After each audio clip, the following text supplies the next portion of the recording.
The Munich Security Conference wraps up on Sunday after 3 days of discussions on pressing global issues.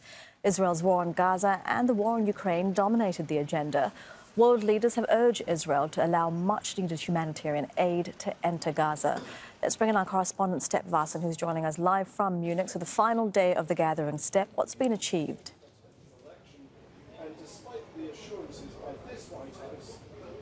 Well, a lot of talks here, and of course the main issues are the war on Ukraine, lots of talks on Russia. Of course, the death of opposition leader Navalny has also overshadowed the first part of the meetings, and yesterday a lot of talk also on the war on Gaza. And I'm joined here by one of the key players, Prime Minister of the Palestinian Authority, Mr. Mohammad Shtayyeh.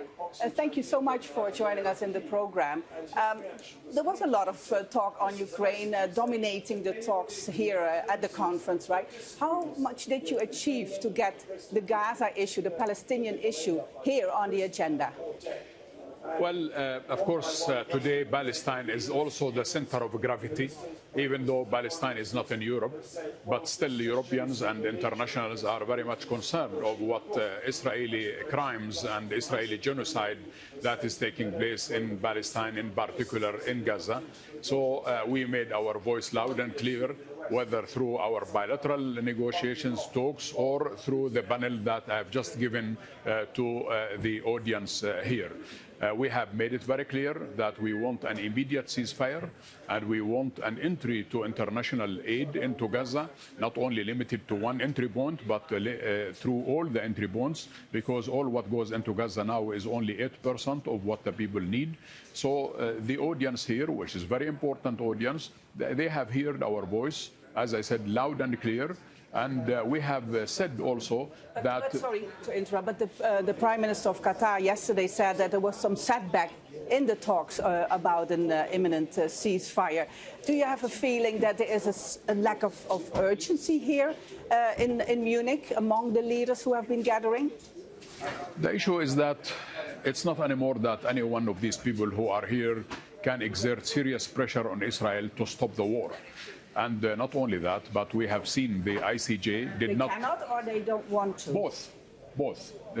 But on top of which, that the Israeli Prime Minister is not listening to anybody, including his very close allies. And therefore, Israel obviously wanted to continue the genocide war that it is conducting in Gaza. Netanyahu himself, he has a vested interest to keep the war as long as possible because for his personal survival.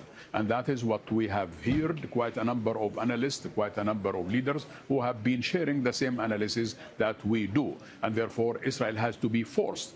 Ceasefire, not only that, but you force Israel by not simply continue providing Israel with machine guns, with weapons, with finances, and so on. Those who are really concerned of putting an end to the atrocities that are taking place in Gaza, they should take serious measures, not only lip service, not only statements. But the pressure on Israel could be much higher if there was more a unified response, especially also from European nations. I just spoke to the foreign minister of Belgium, for example. She described it as being very frustrating to talk to her colleagues in Europe, and there's still no unity on their stance against Israel. Correct. That's right. There is no unity. Is there something you can do about it as yes. the Prime Minister of the Palestinian Authority? There is no unity in Europe.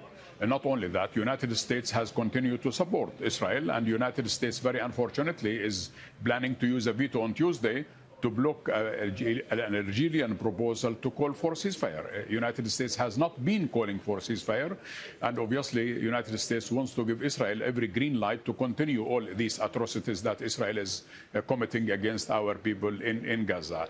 The Europeans, I don't say that they are divided. There are different points of views, but I think everybody calls for an immediate pause of fighting and so on. We don't want only a pause, and for us it's not only enough to bring food into Gaza, it is urgent to bring food, but what is the point of providing somebody dinner and then killing him in the morning? So we need international aid that goes into Gaza should be hand in hand with ending the genocide and the killing that Israel is conducting against our people. But all key players have been here in the last 3 days, right? If this is the message you're going to take home, without any real resolution for the people suffering in Gaza, especially in Rafah right now, what are you going to tell your people? Well, we continue to fight. and we continue to struggle, and we continue to hold our message, and we continue to talk to people, because at the end of the day, it's not only the international public opinion who makes things, it's these leaders who are here. And as I said... And they're not doing it. Well, they have not been able to. For the first time, Israel is actually violating every rules of engagement, every international law, every single article in international law, every single article in international humanitarian law. And it is a pity that the best ally for Israel, that is United States, has not been able to deliver Israel on one hand, and also Netanyahu is not listening to his big boss, President Biden. He is not listening to anybody, and that is where Israel, the international community, should deal with Israel in a totally different way. Israel should be put under sanctions in order for Israel to stop this aggression, genocide against our people, and end occupation that has been there. Quite a number of people who are here, they only focus on October 7. Yes, October 7 is a major event, but the Palestinian suffering did not start on October 7. Palestinians have been suffering for the last 75 years. To get that message across, at least. Loud and clear.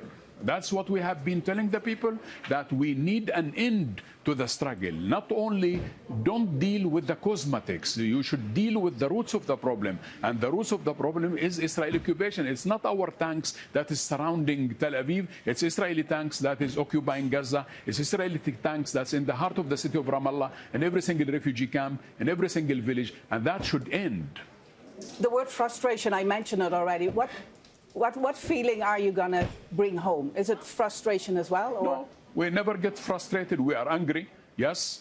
And our people, they want a way out, yes. But this is the cycle of struggle.